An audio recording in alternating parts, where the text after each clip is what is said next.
Кутмандуу кечиңиздер менен түз эфирде жаңылыктардын кечки топтому менен тааныштырабыз. Алгач бүгүнкү чыгарылыштын кыскача мазмуну. Бүгүн Ош шаарында президент Сооронбай Жээнбековдун катышуусунда Санарип Кыргызстан региондорду өнүктүрүү аттуу биринчи телекоммуникациялык форум өттү. Ош шаарында заманбап акыркы үлгүдөгү аппараттар менен жабдылган 150 орундуу мамлекеттик бейтапкана ачылды. Кызыл омпол уран кенинин ишин экологиялык экспертиза аяктаганга чейин токтотуп туруу тапшырылды. Түрк тилдүү өлкөлөрдүн достугун ширелткен салтанаттуу маареке бүгүн Жалал Абад шаарында уланды.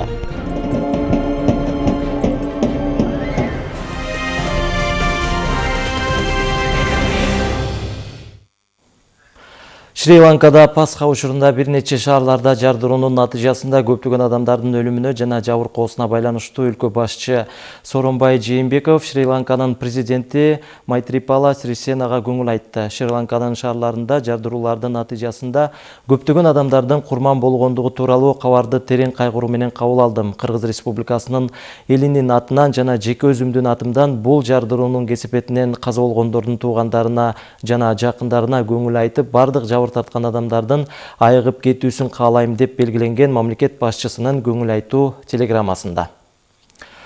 Бүгүн Ош шаарында Кыргызстанды санариптештирүүгө арналган биринчи улуттук телекоммуникациялык форум өттү. Өлкөнүн тарыхында алгачкы жолу уюштурулган форумга мамлекет башчысы Сооронбай Жээнбеков, Ош, Жалал Абад, Баткен облустарынын мамлекеттик кызматтарынын жетекчилери, өлкөдөгү ири байланыш операторлору, IT-технология өкүлдөрү катышты. Тараптар чогуу 2040 жылга чейин инновациялык өнүккөн мамлекеттик куруу стратегиясын ар тараптуу талкууга алды. Мамлекет башчысы Сооронбай Жээнбеков өзү баш болуп катышып жаткан биринчи улуттук телекоммуникациялык форумга 600дөн ашык 3 аймактагы мекеме ишканалардын жетекчилери, Кыргызстандагы алдыңкы байланыш операторлору, электрондук байланыш кызматтары, коомдук жана бейөкмөт уюмдардын өкүлдөрү катышты. Президент жергиликтүү бийлик өкүлдөрүнө кайрылып, биз башка мамлекеттерден артта калбай, заманбап коомду куруп, глобалдуу санарип экономикасында өз ордубузду табууга. Санарип технологиялары бизге аба менен суудай керек азыр.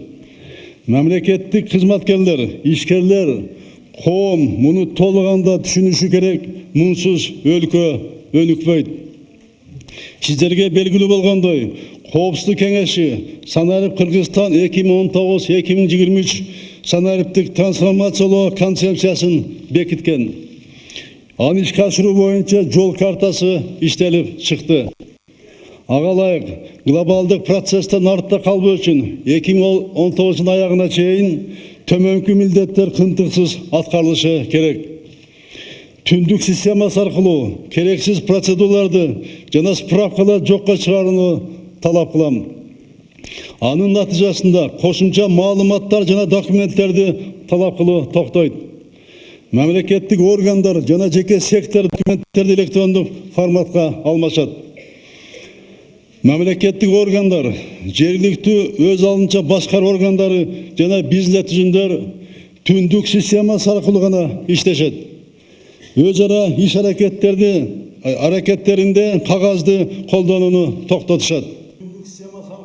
Президент өз сөзүндө санариптештирүү боюнча Кыргызстанды Борбордук Азия чөлкөмүндөгү алдыңкы орунга алып чыгуу максатын айтты. Мындай тарыхый мүмкүнчүлүк биргелерин, эгер максатка жетпесек, санарип дүйнөсү биз үчүн жабык бойдон каларын баса белгилеп, өлкөдө санариптик коомду куруунун 3 приоритеттүү багытына токтолду. Биринчи, бизнес процесстерди өндүрүш байланыштарын санариптик трансформациялоо. Финанс жана банк секторуна инновацияларды киргизүү, компетенттүү адистер менен камсыз кылуу, атамекендик компаниялардын натыйжалуулугун арттыруу, атааңдаштыкка жөндөмдүүлүгүн көтөрүү. Экономиканын артыкчылыктуу тармактарында санариптик инфраструктураны жана санариптик платформаларды өнүктүрүү. Экинчи, өнөктөш өлкөлөрдүн санарип экономиканы өнүктүрүү боюнча стратегияларын пайдалануу.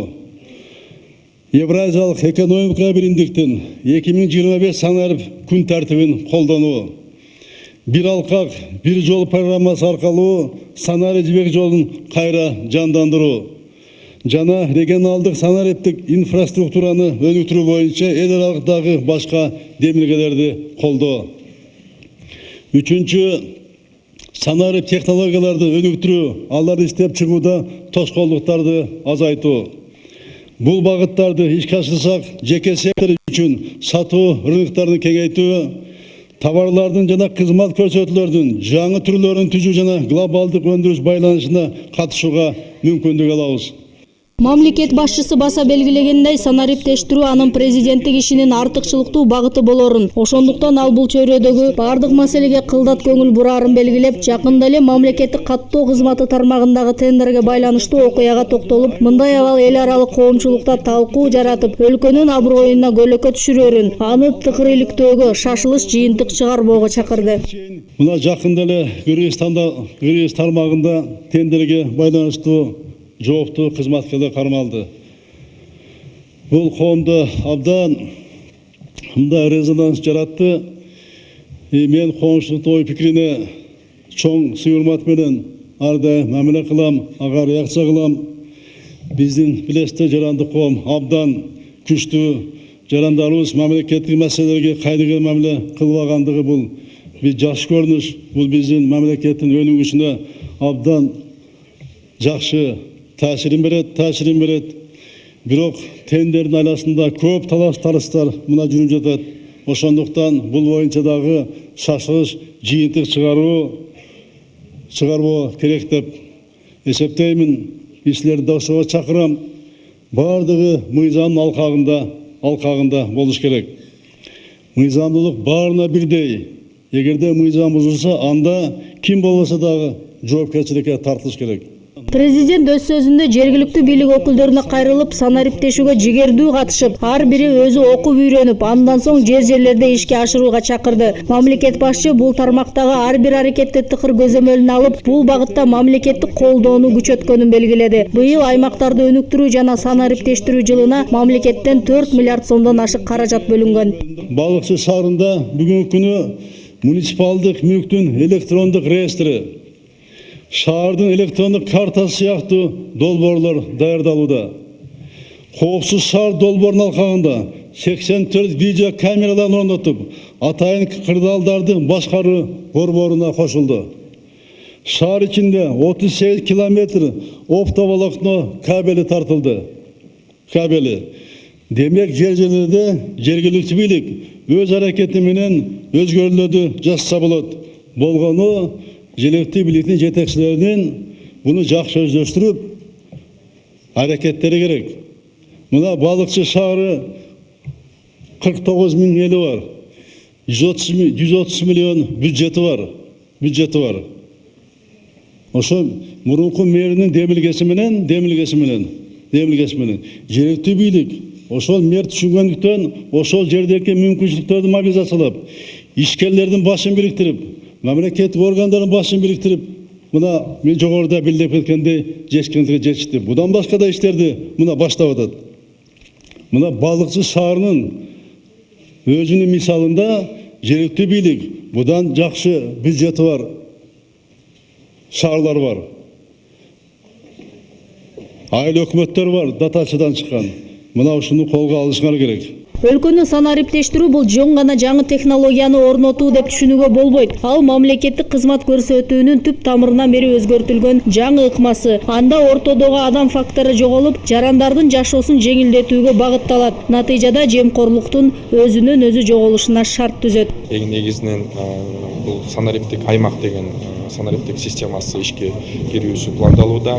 Анын жыйынтыгы менен жарандарга санариптик форматта муниципалдык кызматтарды көрсөтүү жана коррупциондук тобокелчиликтерди жокко чыгаруу жана ошо кызматтарды бирдиктүү терезе принцибинде жарандарга көрсөтүү.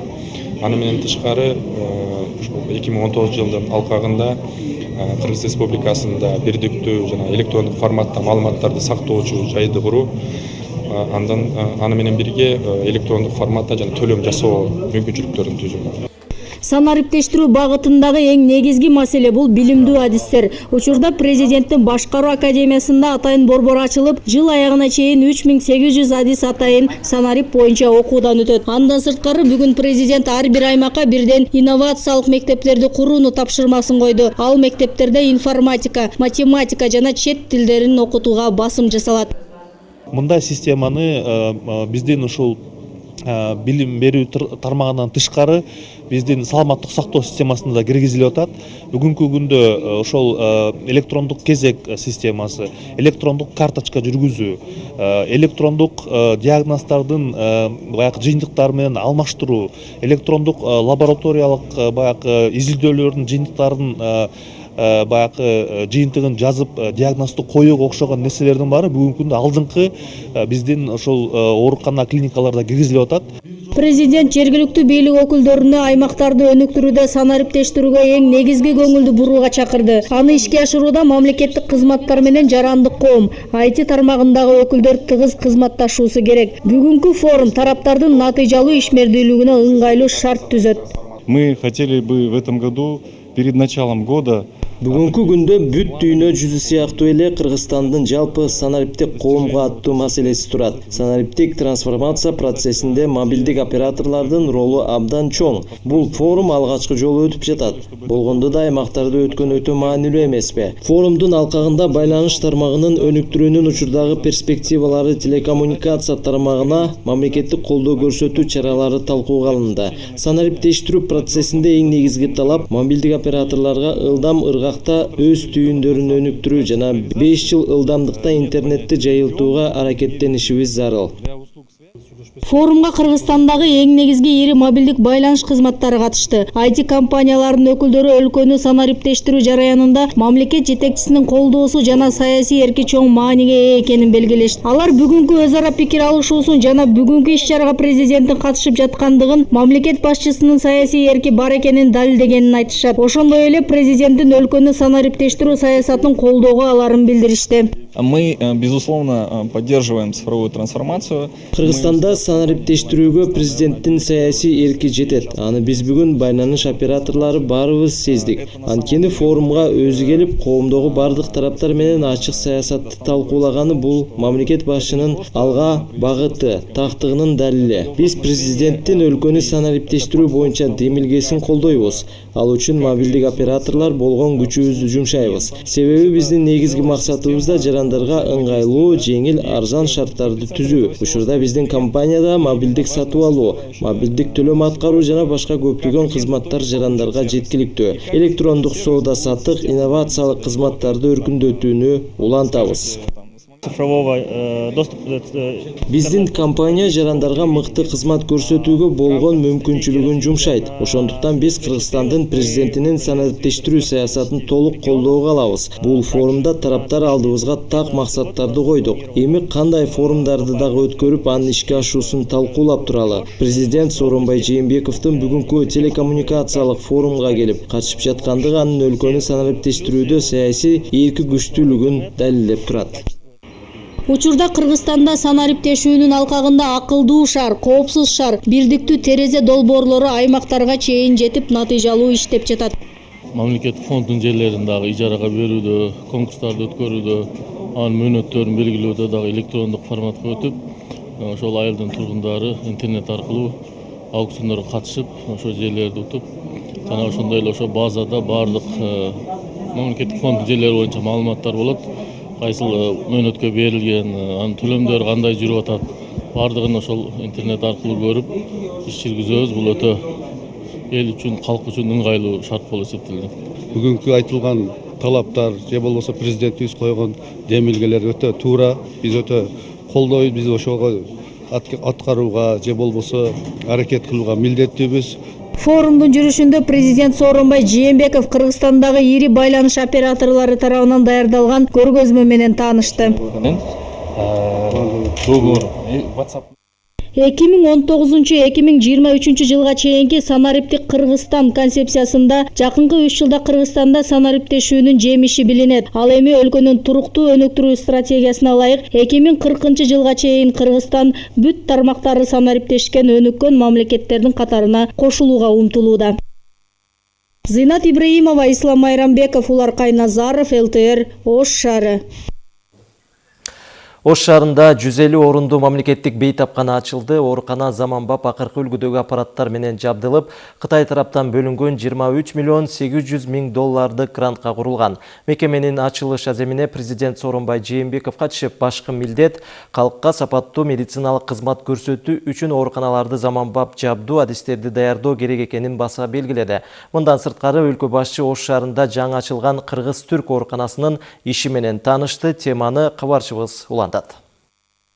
Ош шаарынын жергиликтүү тургундарынын кубанычында чек жок. Аймакта заманбап, ириде акыркы үлгүдөгү аппараттар менен жабдылган ири бейтапкана ачылып жатат. Имарат коридор менен байланышып турган 3 башка корпустан айталы административдик, стационардык жана амбулатордук. Стационардык корпус бейтаптарды кабыл алуу жана шашылыш дарылоо үчүн 150 кишилик орунга ылайыкташкан. Жаңы медициналык аппараттар менен жабдылган, алар ичинен гастроскоп, лапароскоп, эхокардиограф, цистоскоп ушул сыяктуу и бир дана тез жардам автоунаасы менен камсыз болгон. Ушул аппараттарды иштетүү үчүн биздин адистерибиз жакынкы жана алыскы чет элдерге барып, өздөрүнүн билим деңгээлдерин окуп келишкен. Орто Азиядагы эң акыркы үлгүдөгү аппарат дал ушул ооруканада орун алды. Ал ашказан оорусу үчүн багытталган. Амбулатордук корпуста болсо күнүнө 200-250 чейин бейтапты кабыл алууга мүмкүнчүлүгү бар. Анда терапевтикалык, хирургиялык, стоматологиялык, травматологиялык, көз, гинекологиялык бөлмөлөр жана реабилитация бөлүмү жайгашкан. Мындан сырткары ооруларды текшерүү жана диагноз коюу үчүн инструменталдык диагностикалык кабинеттер да бар. Бул биздин жаңы стойкабыз азыркы. Мурун биз Эфомедика менен иштетилек. Азыркы бул жаңы японский стойка деп айтылат. Эми аппаратура биз операцияга турган. Биздин ушундай стойка менен операцияны шаардык оорукана боюнча 10 жылдан бери жасап атабыз. Бирок биз сүйүнүп турганыбыз мезгили, себеби дегенде мына жаңы. Эмне дегенде бунун возможносттору жакшы да, көрсөтүүчү немеси жакшы, параметрлери операцияга турган. Булар менен наркоздук препараттар менен укуттак кишилек мурда наркозда. Азыр бул аппараттар газ менен иштөөгө мүмкүнчүлүк берет дагы. Галаттан, серафан деген газдары бар. Ошолор менен укутабыз. Анын преимуществосу газ менен наркоз бергенде ал кыска гана убакытка таасир этет дагы, больной пациент эртерээк өзүнө келет да. Санариптештирүүнүн алкагында бейтапканада кезекке туруу электрондук тартипте жүргүзүлөт. Эгерде күтүүсүз бейтап оор абалда келсе, дал ушул жерден кечиктирилгис жардам чукул арада көрсөтүлөт. Айрылганда бизге данный өзүнүн тастаган документин берет. Ал бизге бергенде биз автоматтык түрдө аны өзүбүз киргизип каттап алабыз. Больнойдун убактысын биз албайбыз. Больной барып ал жака жаткырылып, бейтап жаткырылып, жайгашканча биздики электрон автоматтык система өзү автоматически 2 минуттан ичинде лабораторияга да бардык тармак бардык отделенияларга өзү автоматически жетет. Мамлекеттик заманбап оорукананын ачылышына президент Сооронбай Жээнбеков катышып, башкы максат аймактарда ооруканаларды куруу менен катар тажрыйбалуу адистерди даярдоо экендигин белгилеп өттү.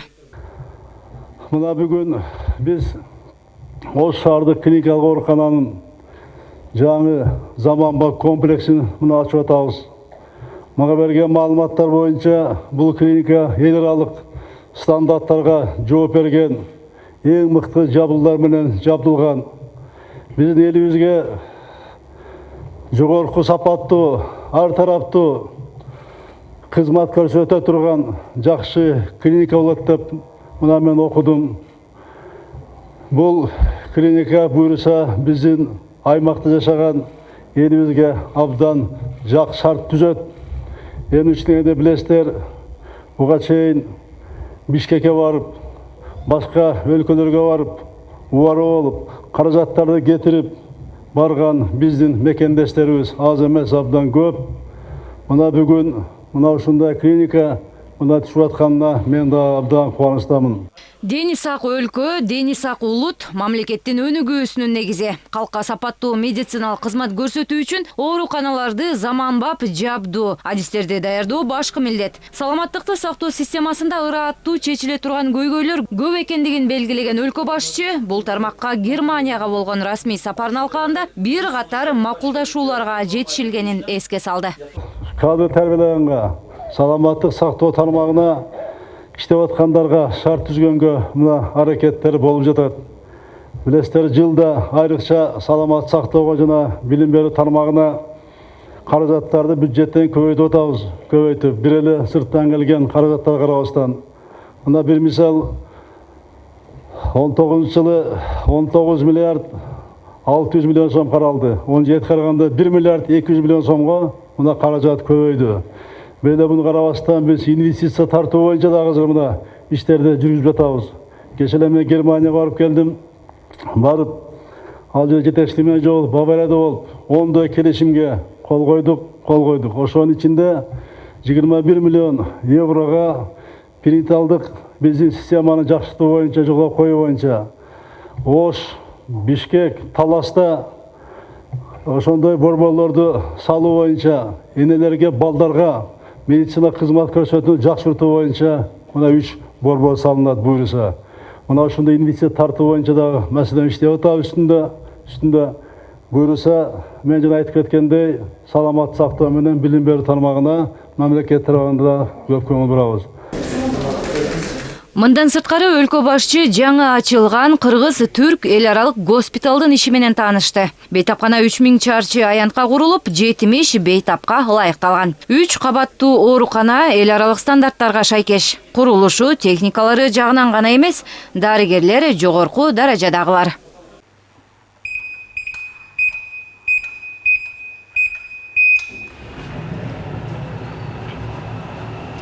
Оорукана күнүнө 500дөн ашуун адамды тейлөөгө чамасы жетет. Ишкана ачылса, дээрлик 150дөй адамды жумуш орду менен камсыз кылса, анын 20%дайы Түркиядан келген тажрыйбалуу адистери түзөрү күтүлүүдө. Азыркы учурда бул жактагы бөлмөнүн бардыгы тең эл аралык стандарттарга шайкеш салынып, андагы жабдыктар Германия, Түркия жана Япониядан алып келинген.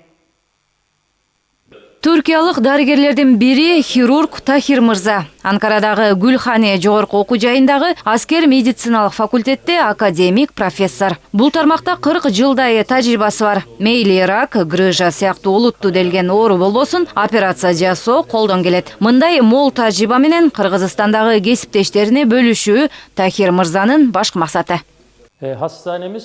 Менин биринчи максатым тажрыйба менен бөлүшүү. Бул ооруканага Түркиядан ар бир бөлүмгө тиешелүү адистер келди. Буюрса кыргыз кесиптештерибизге тажрыйбабыз менен бөлүшөбүз. Грыжанын кайсы түрлөрү болбосун, бардык лапароскопиянын негизинде операция кылуу мүмкүн. Себеби аппарат акыркы үлгүдөгү техникалар. Ошондой эле рактын түрлөрү боюнча да операцияларды жасай баштайбыз. Эгерде кыргыз бийлиги трансплантацияга уруксат берсе, биринчи кезекте бөйрөктөн баштайбыз. Жыл сайын 60 миңге чукул жаран чет өлкөгө барып дарыланууга муктаж. Алардын басымдуу бөлүгү ооруга туура диагноз коюу үчүн барышат. Эми мындай мүчүлүштүк артта калды. Инвесторлор бул Кыргызстандагы саламат сактоо жагдайын көрүшүп, ушундай бир ойго келишкен экен. Бир жаңы, бир заманбап оорукана курганы. Анткени жылына 60 миңге жакын биздин жарандар, ооругандар чет өлкөгө барып дарыланышат. Ошол жака барып обследование өтүп келишет, текшерилип. Ошол чет өлкөнү бул жака алып келейик дешип, аракет кылышып, ушул больницаны куруп отурушат. Оорукана Кыргызстанга алгачкылардан болуп, микроб, бактерияларды так аныктоочу аппараты менен жабдылган. Tıbbi cihazlarımız bulunmaktadır. Биохимия лабораториясында кандын анализин 22 параметр боюнча жыйынтык чыгарып бере алат. Мындан сырткары элиза жана гормон тектеринде жасоого болот. Ал эми коагуляция аппараты операцияга чейинки талап кылынуучу тесттерди чыгарып берет. Саатына 180 текст иштеп чыгат. Эң маанилүү аппаратыбыз Витек 2 деп аталат. Бул Кыргызстанда жалгыз гана бизде бар. Ооруканага кайсыл бактерия себеп, аны кантип дарылоо керектигин билүүгө болот. Bulunmamaktadır. Кыргызстанга алып келинген дагы бир мына бул томография аппараты. Мында магниттик же болбосо радиациялык зыян жок. Башка ооруканаларда мындай аппаратка жылына 1-2 жолу гана түшүүгө уруксат берилсе, бул техникада чектөө жок. Кош бойлуу айымдар деле көрүнүп алуу мүмкүнчүлүгү бар. Cihazımız 1,5 Tesla. Бул аппарат Америкадан алынып келинген. Кыргызстанда ооругандарды көрүү үчүн жарым Теслага аныкталып келсе, бул аппарат 1,5 Теслага чейин текшерип бере алат. Сөөктөрдү, баш кыржаларын изилдөөгө мүмкүнчүлүк берет. Компьютерден болсо 3D форматында бардыгын так жана даана көрсөтүп берет. Анан 200дөн ашык салмакты көтөрө алат. Дени сак улут күчтүү мамлекет. Аймактарды өнүктүрүү жылында ар бир регионго дал ушундай заманбап бейтапканаларды куруу башкы максат. Жарандарга кызмат көрсөтүүдө бардык тараптан шарт түзүү зарылдыгын өлкө башчы Сооронбай Жээнбеков белгилеп өттү. Салабат Эркетаева, Чыңгыз Токторбек уулу, ЛТР Ош шаары. 2030 жылга чейин ар бир облуста бирден заманбап бейтапкана курулат. Ал эми учурда иштеп жаткандары алдыңкы технология менен жабдылмакчы. Саламаттык сактоо тармагы толугу менен санариптештирилип, дарыгерге кезекке туруу бейтаптын медициналык китепчеси электрондук түргө өткөрүлөт. Медицина тармагындагы пландар жана электрондоштуруу тууралуу кабарчыбыз айтып берет.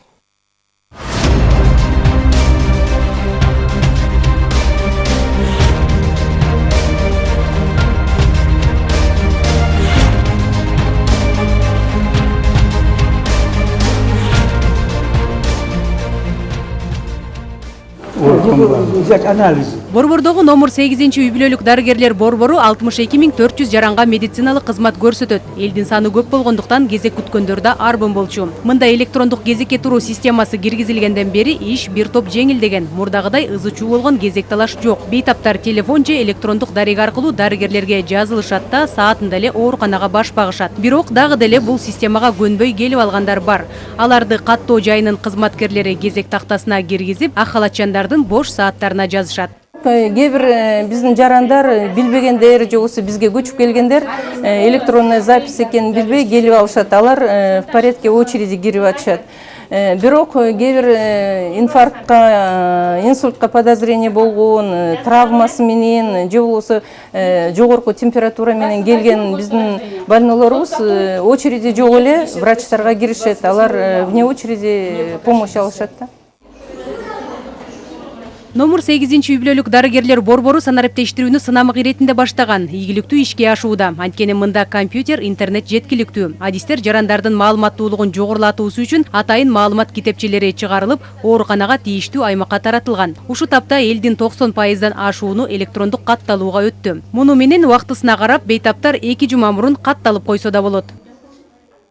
Я утром пришла, после обеда пришла, записалась. Ооруп калып эртең менен келгем. 2 дарыгерге электрондук кезекке турдум. Кезек күткөндөр аз эле, бат-баттан эле өтүп жатышат. Интернет аркылуу жазылса болорун билем. Абдан ыңгайлуу. Электрондук кезек системасын колдонуп турам.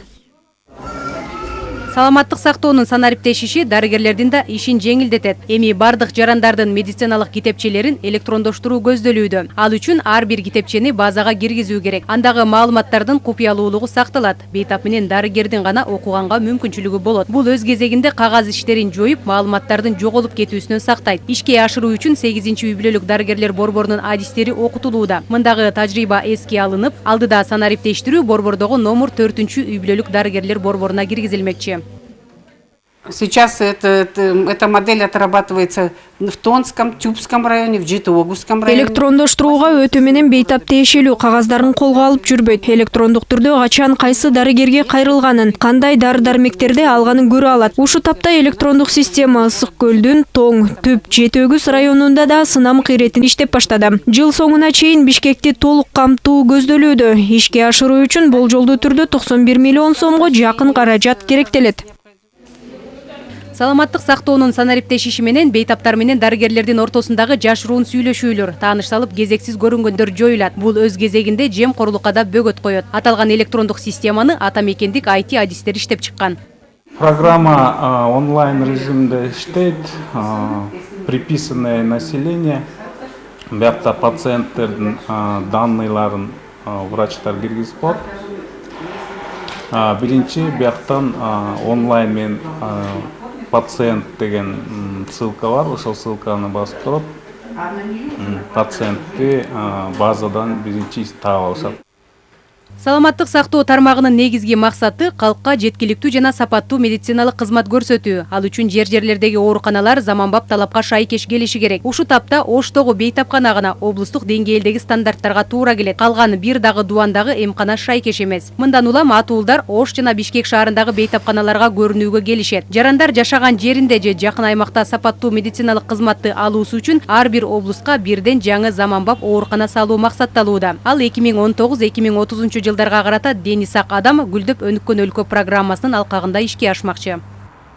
Бишкек менен Ош шаарында эле бүт бардыгы келип кезек болуп атат. Биз ар бир областтык ооруканада, областта бул заманбап материалды техникалык базасы, аппаратуралары бар ооруканаларды салабыз деп атабыз да. Ушунун алкагында биз ойлоп атабыз Баткенден, Нарындан, анан Ысык көлдөн баштайлы деп атабыз. 2019-2030 жылга карата түзүлгөн стратегия этап-этабы менен ишке кирет. Алгач 2023 жылга чейинки 5 жылдыктын программасы жүзөгө ашат. Ага зарыл болгон алгачкы кадамдар киргизилген. Алсак программалык негиздеги бюджет ооруканаларга тийиштүү эмес кир жуу, тамак жасоо жана тазалоо сыяктуу жумуштарды башкаларга берүү, мамлекеттик өнөктөштүк программасын өркүндөтүү. Ошондой эле аталган стратегиянын алкагында өлүмдүн санын кыскартуу, оорулардын тобокелчилигин жоюу сыяктуу кадамдар белгиленген. Буга кошумча эне жана балага камкордукту жакшыртуу үчүн 3 перинаталдык борбор салуу максаты коюлган. Заманбап ооруканалар долбоорун ишке ашыруунун алкагында 2020 жылга чейин Бишкек шаардык балдар клиникалык ооруканасынын хирургиялык корпусу курулат. 2019-2024 жылдары Бишкек, Ош, Талас шаарларында заманбап технологиялар, телемедициналык жабдуулар менен камсыздалган 3 перинаталдык борбор курулат. Тез жардам системасы кескин түрдө өзгөрөт. Жарандарыбыздын ден соолугун чыңдоо максатында 2022 жылга чейин Жалал Абад, Баткен, Ош, Нарын, Токмош шаарларында 5 комплекс салынат. Саламаттык сактоону санариптештирүү алдыдагы 5 жылдын ичинде толугу менен ишке ашат. Ал эми ооруканалардын курулушу 2030 жылга чейин бүткөрүлмөкчү. Жазгүл Сейдахматова жана Дил Абубакир уулу, ЛТР Бишкек.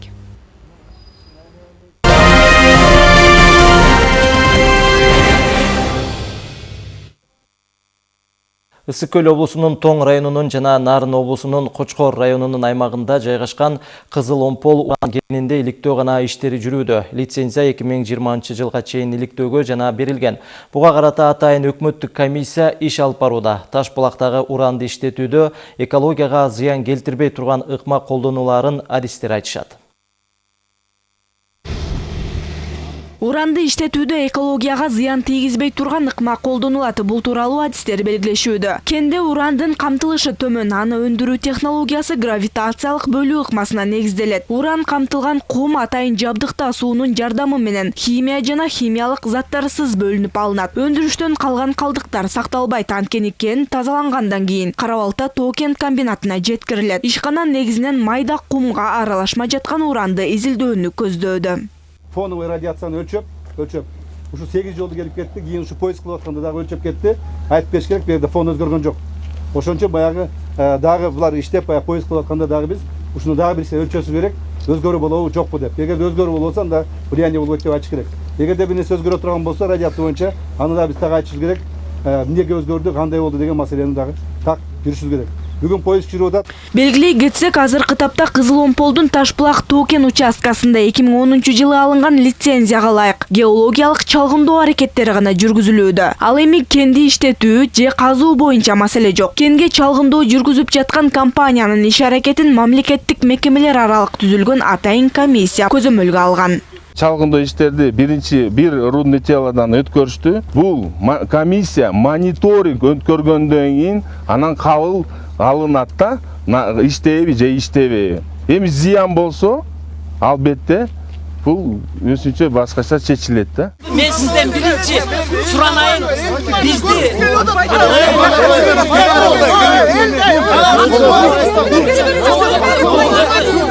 Учурда компания өкмөт менен биргеликте калк арасында ачык иш жүргүзүүдө. Буга карабастан ар кандай провокациялык аракеттер дагы жок эмес. Бирок жергиликтүү тургундардын арасында өлкөнүн тоо кен өнөр жайын өнүктүрүүнү колдогондор дагы бар.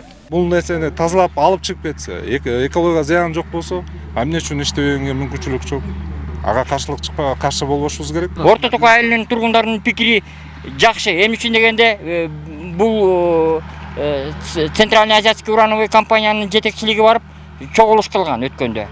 Айылга кошумча жумуш орун түзүп беребиз деген. 20-дан ашык балабыз, буякта иштеп, ушак менен мантап жеп, алыс барбай жакшы болуп калды. Кызыл Омполдун Ташбулак тоо кен участкасы мамлекеттик баланска 2015-жылы коюлган. Ал эми аталган аймакта геологиялык чалгындоо аракеттерин жүргүзүү үчүн лицензия 2010-жылы 18-ноябрда Кыргызстандагы Юразия жоопкерчилиги чектелген компаниясына 2020-жылдын 31-декабрына чейинки мөөнөткө берилген. Изилдөөгө алынган бир аянтчасы 43 000 гектарга жакын 12 рудалык жер. Бүгүнкү күндө булар бир рудалык денени изилдөөдөн өткөрүштү. В 2011 году мы провели техническое проектирование. 2011-жылы биз техникалык долбоорду даярдадык. Анан 2012-жылы толук чалгындоо иштерин жүргүзө баштадык. Бул геологиялык чалгындоо боюнча кадимки иш. Компания аз убакыттын ичинде көп аянтта изилдөө иштерин кыла алды жана биз биринчилерден болуп ушул Ташбулак уран кен аянтчасын мамлекеттик баланска коюуга жетиштик. Биз учурда жалдануучу компания менен иштеп жатабыз. Ал Борбор Азия уран компаниясы деп аталат. Алар алынган лицензиянын негизинде жана биз менен түзүлгөн келишимдин негизинде бул жерде толугу менен чалгындоо иштерин жүргүзүшөт. Чалгындоо иштеринде колдонулуп жаткан бардык инвестиция Орусиядан келет.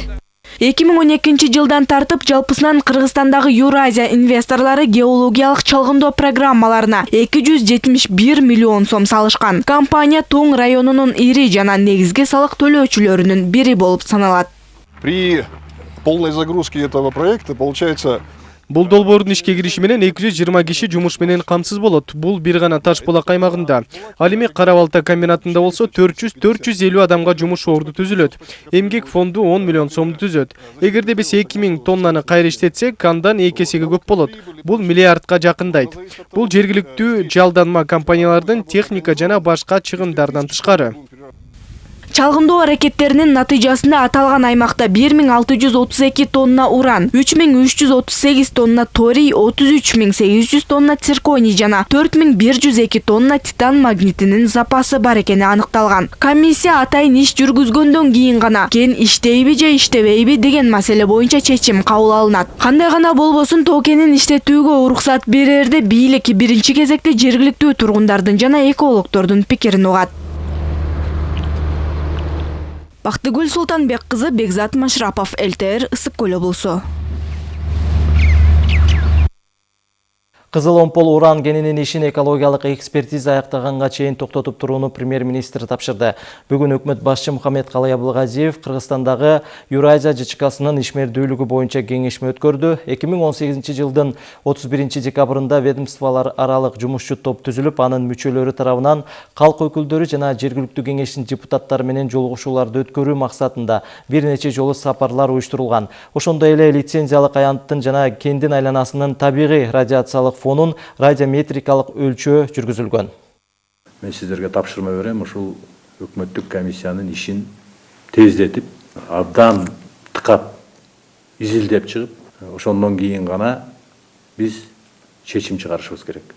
Сөзсүз түрдө комиссиянын ишине жогорку кеңештин депутаттарынан, жергиликтүү кеңештин депутаттарынан, жара активдүү жарандардан кошолуп, сөзсүз түрдө экология тармагында ушундай кендердин таасири боюнча адистерди тартып комиссиянын алкагына ишине. Бул жерде бизде Кыргызстанда бардык саясат ачык айкын жүрүш керек. Өзгөчө жарандардын ден соолугуна жана жаратылышыбызга, экологиябызга.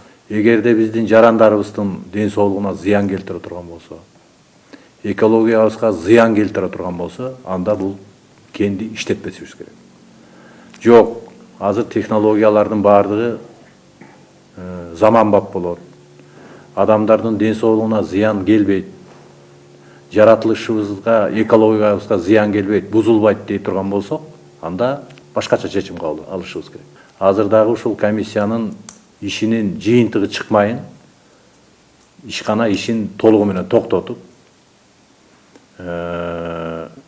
алардагы ушул комиссиянын ишине керек болгон материалдардын баарын берип, анализдерин берип, андан кийин ишибизди башташыбыз керек. Мүмкүн болушунча тез, бар же жок деп айткандай болушубуз керек.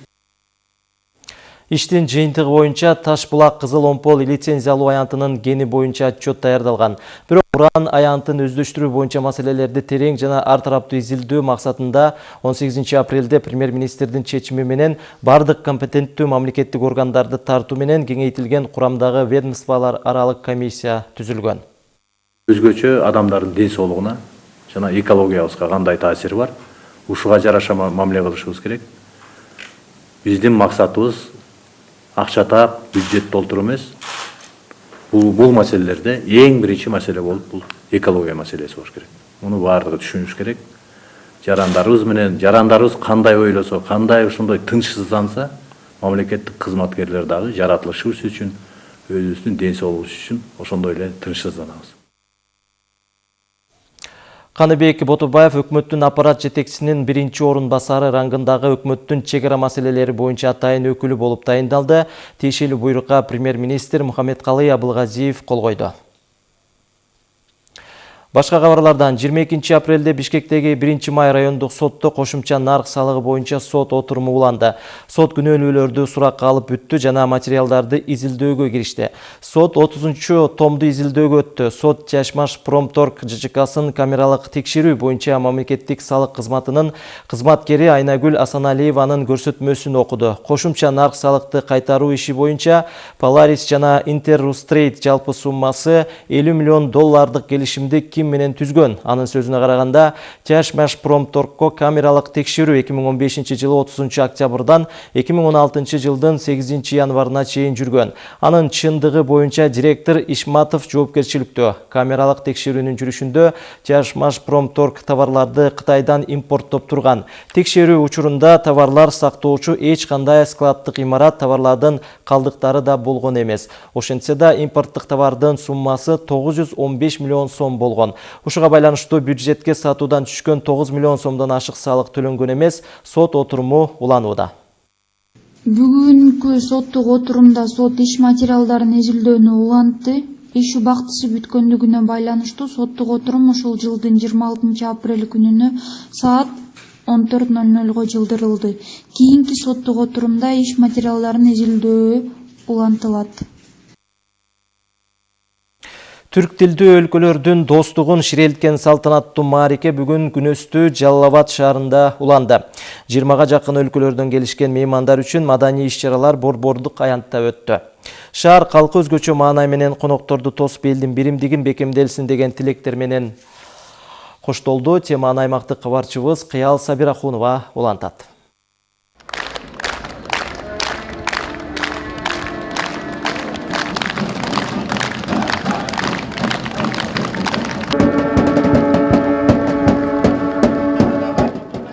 Türk madaniyatını alıp жүргөн бордошторубуз 3000 жылдан ашык тарыхы бар касиеттүү Ош шаарында маданият туусунун алдында 22 өлкөнүн өкүлдөрү бирикти.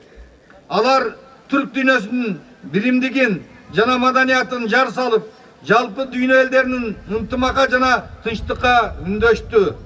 Келген конокторго жергиликтүү бийлик өкүлдөрү каада салыпты улай кыргыздын улуттук буюмдарын жана табигаттын сулуу айкели жаратылышы тартылган сүрөттөмөлөрдү белекке беришти. Өзгөчө түрк тилдүү боордош элдердин маданияты ыр бийлери жагымдуу маанай жаратты. Ар бир жаш жеткинчектер үчүн бул күн маанилүү күн катары эсте калары бышык. Анткени ордолуу Ош шаарына жетип бара албасак да, бүгүн жакындан коноктордун өнөрүнө ортоктош болуудабыз дешет. Биздин Жалал Абад шаарына келип өтүшү дагы биздин Жалал Абад шаарынын дагы бир жолу кыргыз элин эмес, дүйнөгө таанытып кетип атат.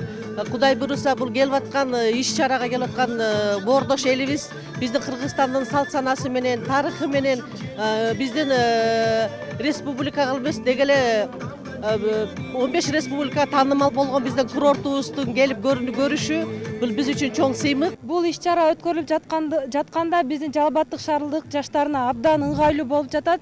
Жана биз бул нерселерден, иш-чаралардан көптөгөн өзүбүзгө керектүү маанилүү нерселерди алып атабыз. Аба ырайы мээлүүн болуп коноктордун шыгына шык кошуп турду. Ал эми жашкары дебей түрк дүйнөсүнүн маданий иш-чарасына конт коюу менен бериле эригүү алып, бали деген коштоолор менен уланып жатты. Жалпы кыргыз элине конак жайлыгына өтө керемет, шын айтканда. Өзгөчө майрамдык салтанат бүгүнкү таза аба келген конокторго жылуу маанай тартуулап турду. Айрыкча түрк тилдүү мамлекеттерден келишкен маданият кызматкерлери Жалал-Абад шаарындагы бүгүнкү жакшынакай маанайга, элдин кабыл алуусуна жылуу маанайда майрамдык жакшы жолугушуу тартуулашууда.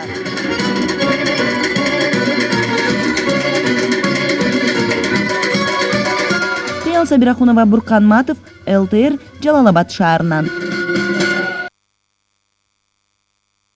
Ушуну менен жаңылыктардын кечки чыгарылышын жыйынтыктайбыз. Мен сиздер менен коштошом. Алдыда аба ырайы тууралуу маалымат бар. Саламатта туруңуздар.